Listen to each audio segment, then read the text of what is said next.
Okay, who was driving? I was driving. Okay. Mr. Gilbert, on what date did this incident happen? February 3rd, What time? about 5:30 in the morning. Who was in the car with you? Nobody. I was by myself.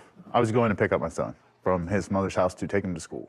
His mother, stepfather, and the rest of their family was out of town. They had asked me to take him to school that day. Just for that one day? Yep. Yep is not an answer. Oh, yes, ma'am. Yes, Yes, an ma'am. answer. I left my house. It was Look at me. raining. It was cold. It's pretty much the same route I take every day, not at that same time.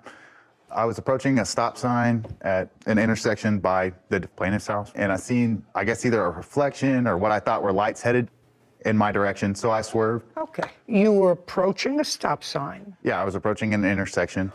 So right on... Were you there? No, ma'am. Sit down. Yes, ma'am. You were approaching an intersection. Yeah. It's a two-way road. Yeah. And it looks to me from that, is that an accurate representation? Yeah, I wasn't sure what it You was. were not sure what. And I swerved. I you- just got over to the proper side of the road. And your car swerved, and when your car swerved, it hit that blue car that's sitting there. That's the plaintiff's car that was sitting in front of his house. Is not an Yes, ma'am. answer. Yes, okay. Now, do you want to tell me what you did next? I went through the intersection, turned around to follow what I thought might have been a vehicle headed my direction. And when I didn't see a vehicle, I took my vehicle home. I parked it. I got my insurance information, my driver's license, and I walked back to his house to trade insurance information with him. Okay, that's your car, sir? Yes. Okay, let's see that again. Notice how the truck is covered? Okay, so you hit the plaintiff's car hard enough to push it up on the curb. Speed limit is 30 miles an hour. I've just asked you a question. Yes, ma'am. It looks as if you hit it hard enough to push it up on the curb. Yes, I did. But you told me a moment ago, Mr. Gilbert, and you just piped in that the speed limit there is 30 miles an hour. You said you were slowing down for a stop I sign. said I was approaching a stop sign. Well, when you're approaching a stop sign, you don't approach a stop sign at 30 miles an hour, especially if it's in a neighborhood that you've been in. But according to you, you drive that neighborhood regularly. Yep. However, not at that time. That's what you said. If you were going very slowly, sir, approaching a stop sign, you wouldn't have hit his car with such force that you push him up on the curb. Okay. Your defense is to this action, as I said, that he was parked and he had this car that was covered and it was parked facing the wrong direction, which is totally irrelevant as to was facing the wrong according to direction. Texas state It law. was on. It's covered over, so you don't know which direction it was facing, and certainly the light wasn't on it. If you're I've passed this. I didn't ask you for anything. You weren't there. Yes, ma'am. You weren't there. Yes, ma'am, but I've... She lives in the neighborhood. She drives by it every day. Just a 30 second. years. What do I need that for? I have a video. Okay. I have a video. Can you see the stop sign in the video? No. You have no idea how close I was. You just told me you were approaching a stop sign. Yeah, Would there you is read a that stop back to sign. me? There is Would a you? stop sign. I didn't say, If you- I did not now say. you can leave. I did not say I was slowing down. Now you can leave. I did not say I was slowing down. I said I was approaching a stop sign. Okay, that's what I thought. But that's why we have Whitney. I would like to see that video again one more time. I would like to see if I see something coming towards you.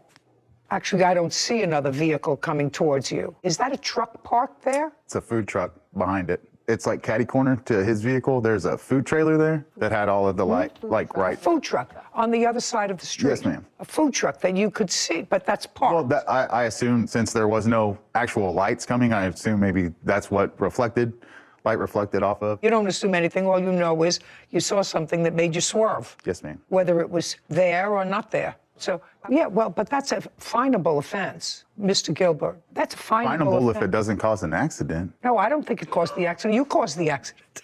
I did not You cause caused the accident. This is an inert object. According to my HOA guidelines, that vehicle is supposed to be in his garage. According to Texas state law, it's not supposed to be on the road. And I'm going to tell you, I absolutely agree with you that that's a finable offense if his car is parked. So You're trying to interrupt me. Okay. That it's a finable offense. The question is his car being parked illegally the proximate cause of this accident? That's the question. Would that be a fair? It is.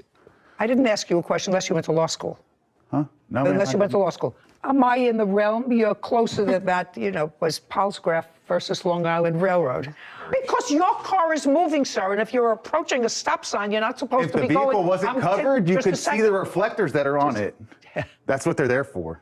Reflectors on Yeah, what? reflectors on the truck that's covered. They have headlights, turn signals, everything that's reflective that you could see. There was no reflectors or signals for me to see to know it was there. You would have hit it whether it was covered or not. Of course. Very good. May I please see the... That's horrible. I Please wouldn't see. have hit it, could I seen it? Yes, people, don't so run. Get him out of here. Let's go. He's done. He's done. Okay. Thank you, Lord. Oh, that makes my life so much easier. Both the defendant and his wife have a counterclaim. Their counterclaim is for damages to their car and for harassment. Well, since neither one of them can keep control of themselves, the counterclaim is dismissed. I'm looking at this truck, Mr. Gonzalez. I see the appraisal, but I don't have what it's going to take to fix the spot where he damaged the car. He damaged the car in this whole side end. Yes.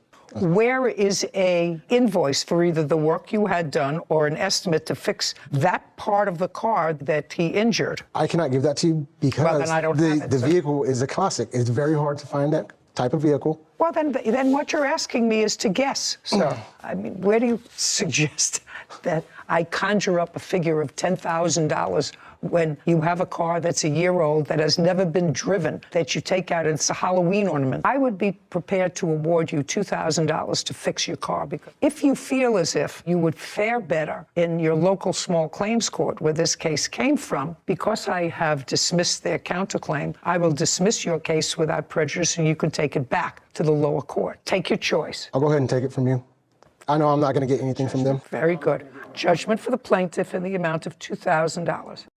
I think you have to be a certain kind of person to not take any accountability when you hit a stationary object. I'll admit, I think that it was probably a 90%, 10% split, 10% plaintiff's fault for parking on the street. I looked up the section code in Texas and did find that if you leave a car longer than 5 days on the street, you're in violation of a code. But like you tried to explain to the very hot-headed defendant, that's a finable offense. That doesn't mean you can ram into it with your vehicle and not be at fault. I just don't know how you take zero accountability after hitting a stationary. I don't know either, but that's, I think, a problem with a country that's grown up in the last 50 years, that it's never your fault. Yep. It's always somebody else. It's the state's fault. It's the city's fault. It's somebody else's fault. But they were hotheads. Is this the first time you ever saw me send somebody out? It's a long time. long time since I've seen it. Yeah.